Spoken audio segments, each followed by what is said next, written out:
Questo servizio è offerto da FDL Studio, siti internet per la tua azienda. Dal 10 al 12 giugno 2011, in una montagnana baciata dal sole, si è svolta la festa del cavallo e, all'interno della festa, il concorso ippico Città di Montagnana, giunto quest'anno alla quarta edizione.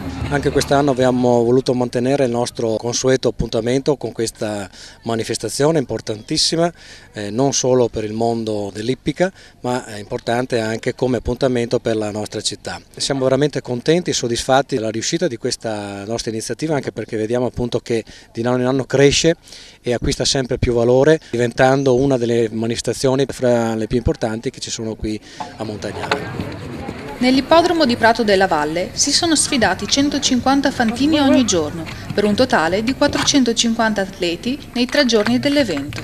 Quest'anno la manifestazione si svolge in 3 giornate di forti e particolari competizioni, sempre per quanto riguarda il salto ad ostacoli.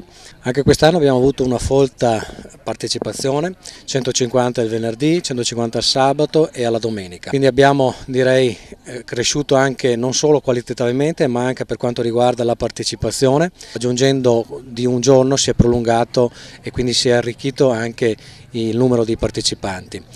Durante la manifestazione, la Lega Europea per la Difesa del Cane ha organizzato una passeggiata a 6 zampe sulle rive del Frassine.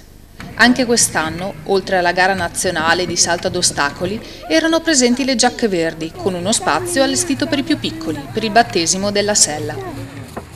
Suggestiva e retro è stata infine la sfilata di carrozze d'epoca. Abbiamo voluto collegare e affiancare una novità, una sfilata di carrozze che rappresentano anche questa una realtà importante e appassionante nel mondo dell'ippica.